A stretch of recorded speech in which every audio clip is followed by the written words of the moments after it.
Oh, okay, so Katie, thank you. We were just talking a little bit about wine. I'm super excited about this segment, by the way. So the holidays mean you're probably hopping around a lot of different parties. Wine can always be something easy to bring. You always bring a bottle of wine, right? But how do you know which wines to go with? This morning, I'm joined by Linda Chauncey, the Director of Education at Chateau Saint-Michel. Thank you so much for being with us this morning. What a pleasure, Liz. And it sounds like you already know about our wine, so this is going to make it even more fun. We are always at the winery. I love the experience of being there. I think if you haven't gone, you just have to go and experience it. Thank you, Liz. And you know, with our 50th anniversary, we created 5 new tasting salons and a 75-seat theater. So it's really wonderful to be able to host these experiences in those new spaces for our guests. The holidays is a fun time to actually go and check that out, it's dressed in its holiday attire, and so it's really festive right now. All right, so as the Director of Education, one of the things I get to do is create these winery experiences for our guests. I do have the best job in the world. And of course, we have our tours and our tasting bar.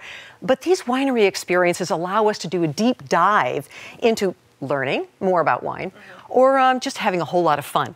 So what I did here for you, Liz, I brought Sensory Sojourn. Now, this is a mini version. When you're there, you're tasting 7 different wines. But what we want to do with Sensory Sojourn is help you learn how to identify aromas, right? But also at the same time, you know, enhance your appreciation of wine. So here's how we do it. Under this coaster is an aromatic, which is the dominant aroma in this wine.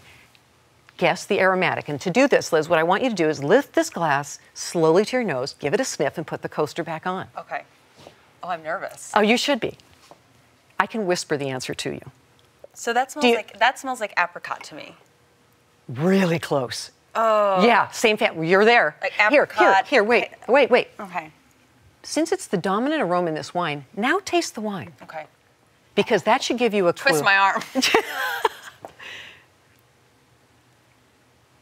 From our conversations, I think you know this wine. To me, it's like kind of pear almost. Ooh, that's there. There are over 1,000 different aromas in wine. I'm really bad at this. You're not bad at all, but you know this wine. Because I feel like how many people just drink something and they're like, I know I like it, but I don't know why I like it. And you know what? If that's what it is for you, that's good. That's enough, right? It's right on the tip of my tongue. Yes, what is this? You know this. You know this. Go ahead and sniff this again. Because you're real close with apricot. What's another apricot-y?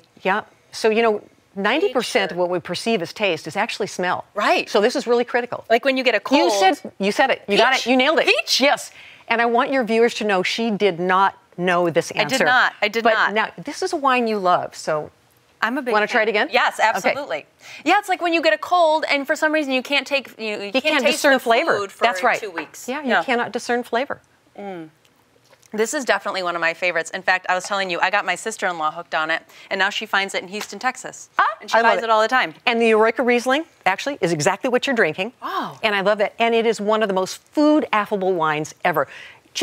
It's bright acidity with just a little hint of sweetness makes it really perfect with our holiday foods and also with, like, Asian Thai cuisines that have that little bit of sweetness, spice to it. Exactly. Okay. All right, we have about a minute. So Yes. Okay. So just another, gift idea. You got, my recommendation is offer across the board: rosé, red, white, in the Artist Series. Ooh, yes. But this Cold Creek Cabernet, this is going to warm your bones during the winter months. That was the first thought I had when smelling it. Yes, it's like warm and creamy. Yes, exactly. Well, you know what? This is one of the oldest vineyards in Washington State.